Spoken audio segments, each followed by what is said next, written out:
killed her. It's a big cause of death and broken relationships among TV gays. But they called her and said, would you be willing to do this? And White said, of course. And it's been, the character has not had a single sort of gay problem, except for the time that she takes Matthew Perry's character to a wedding and he keeps being mistaken for Rachel Maddow.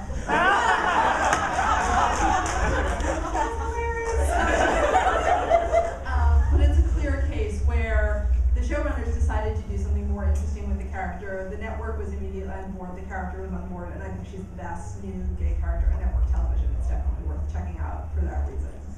I have a thought, which is sometimes when a character is vague, it's not because the creators are being weaselly about it. It's because they're actually doing something interesting. The Amy Farrah Fowler character, is that the right name? The Neanderthal character on Big Bang Theory just sort of keeps saying these sort of parenthetical, salacious things about the pretty girl.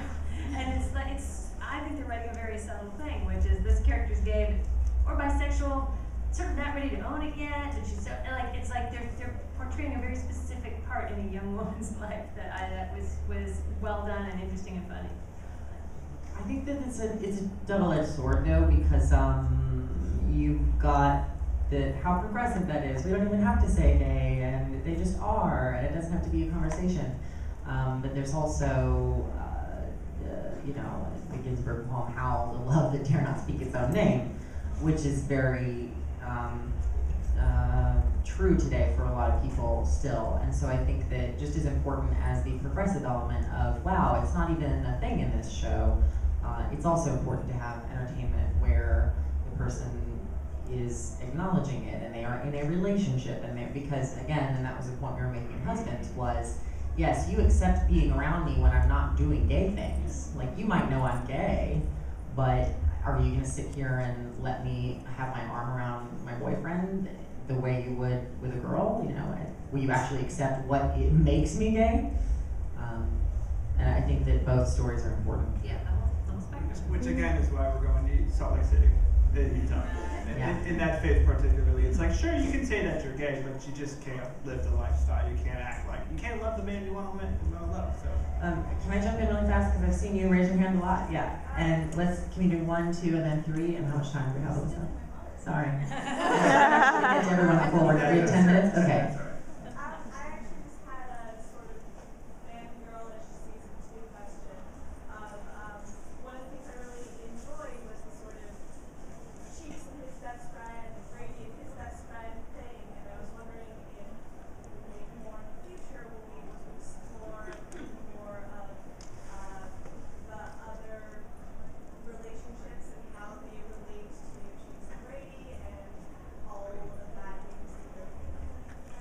So the question, for anyone who couldn't hear it, was, will we see more of Cheeks and Brady's friends and sort of social networks and families that form their support structure outside their marriage? And for those that don't know, that haven't seen Husbands yet, Mekhi Phifer plays my best friend on the show. Yeah. He's from Torchwood, or that movie right? Yes. Yeah, I think that they don't know each other. It's a huge part of getting to know someone. Who are your friends? Who are the people that influence your life? And then just sort of having to deal with them. Like, okay, these are your friends. This is your family. Yeah, I accept you still. I want to be Brady's teammate. I want to play baseball. Yeah. I want to go on the baseball field and see him deal with the baseball wives. I want to see him take a bitch down. That would be interesting, because I think initially, like, my take on that would be all these girls would be like, oh my god, we need a lot of shopping, it's gonna be so fun. And Cheeks is like, I do not want to be here right now. This is not, like, I'm not your toy. IRL, lots of baseball wives, super Christian. Just FYI from Block Planet. Yeah. Down in front? As a lesbian, I watch a whole lot of different web series, and I wanted to say that something that I've noticed as a trend is a lot of them seem to be getting longer as the courses go on. Like, for example, Once You Leave is about 22-minute episodes per episode. Girl Scene is about 43 minutes per episode. Do you ever see Husbands as becoming something like a 43-minute episode where, kind of like the length of a drama on the network?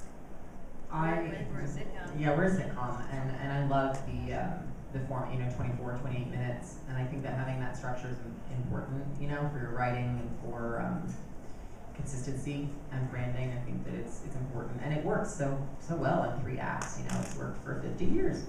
God, longer than that now. 21st century, isn't it?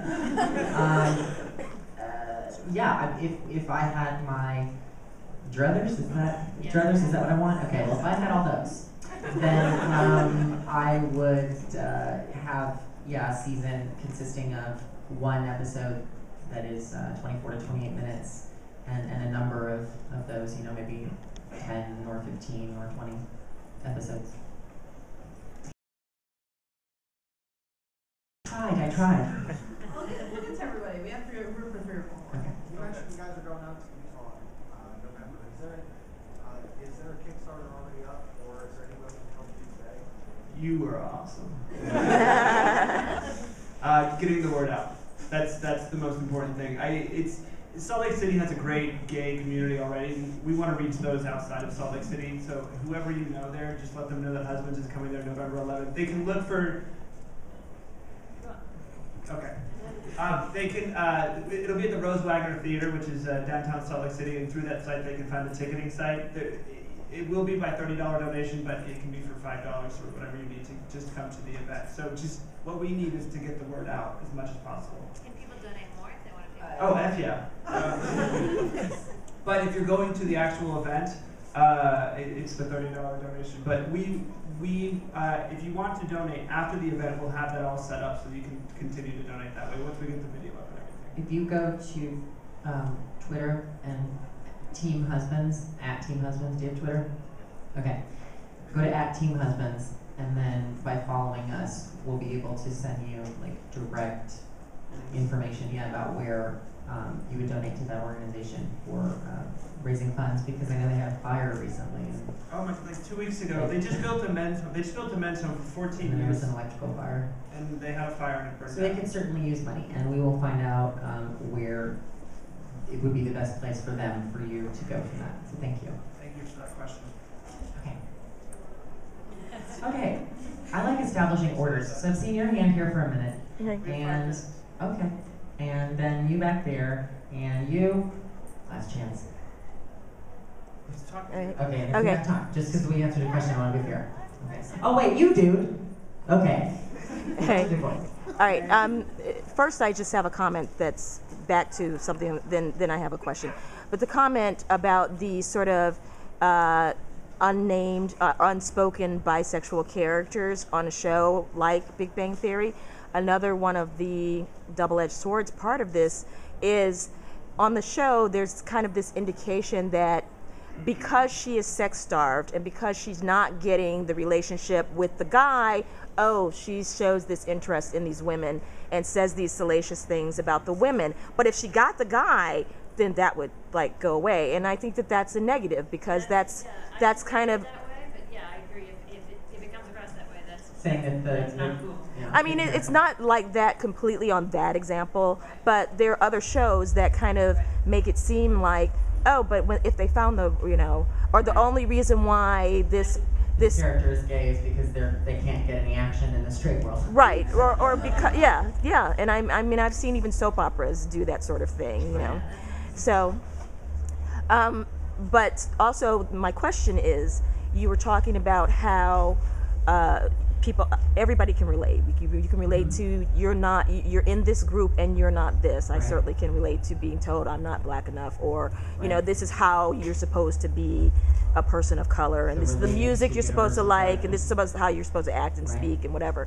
Do you ever feel compelled or even pressured to kind of put that in some of your storylines, some of the other, like flip the script and say, like with the Mekhi Phifer character, let's show this.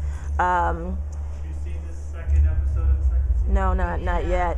But I'm saying, do you feel compelled to do that, or do you sometimes feel like, well, in order maybe to kind of get some other people to recognize or understand how these are similar, No, I don't Okay. feel compelled, because I feel like it's a human experience, and that just about anything you experience, no matter how specific it is to why you're having that experience. Yeah. The feelings there, or the idea, the dynamic, what is happening is universal. You know, you're jealous that your sister has everything you don't, or you're jealous that your best friend is getting married and now they're not going to be with you anymore. It's a different experience, but it's the same emotion as a result. So I think that just comes naturally. Okay. Yeah. And that then actually is, apparently it's come up naturally in the storylines that you can see that. Watch So episode 2, lovehusbands.com. yeah, Okay, I've seen the first season. Should we get to everyone? Yeah? First of all, love the show. Thank you. Great thing about that. You mentioned network TV a few times about how it has not necessarily been the thing it used to do. But in terms of your plans going forward, are you looking? You've already mentioned the comic book, but are you also looking? Are you still taking it to network TV, maybe HBO, Showtime? Are you looking to widen the spectrum? Do you really think the format that it's in now Yeah, I think that the format that it's in now is really the optimum format, but I think that optimal. The question was about taking it, do we still want to take it to a network? And if the right deal came along, then I would say yes, but the goal is more about getting the funding to make more and a fully fleshed out experience for people, for the audience that we have, and to keep telling the story that we want to tell. So if we were able to do that with a deal from the right network, then we would. But that's the priority, you know. And then who did I say next? That's what I'm calling it. All right. You. In terms of the characters, I think two things that are really interesting. Giancarlo Esposito's character, Breaking Bad, and I don't want to spoil it for anyone who's watching it, but that one episode where I think his sexual orientation really came through. But I asked people who've seen the episodes, and it's like almost breaks down the line. Some people saying yes after seeing it, other people saying no, I didn't get it at all. But actually, I wanted to ask about moving from traditional media into this transmedia world, and what have been some of your largest challenges in making that transition? The biggest challenge actually has been that, in a way, I've been poorly prepared for everything you have to do on an online sitcom, because you just have to be so more hands-on with so many more steps of the process. So I'm used to, like, you turn in a script and then magically you turn on the TV and there it is. And so having to deal with all of, I mean, I've done, with Caprica I had to do a lot of it, but still not all of it. I've never sort of sat at a sound mix and the editing, going all the way through editing and all sort of stuff. And sort of Cheeks actually ended up guiding me through a lot of the process, even though I've got 20 years of experience on it. Like, you knew a lot more from having been to film school. This is where I finally was like, oh yeah, this is why I'm supposed to go to film school. Cheeks knew a lot more of the sort of nuts and bolts about how you take a group of actors, point a camera at them, get it to be a final product. Well, I think we're about out of time. We are, but thank you so much for all being here today. Thanks for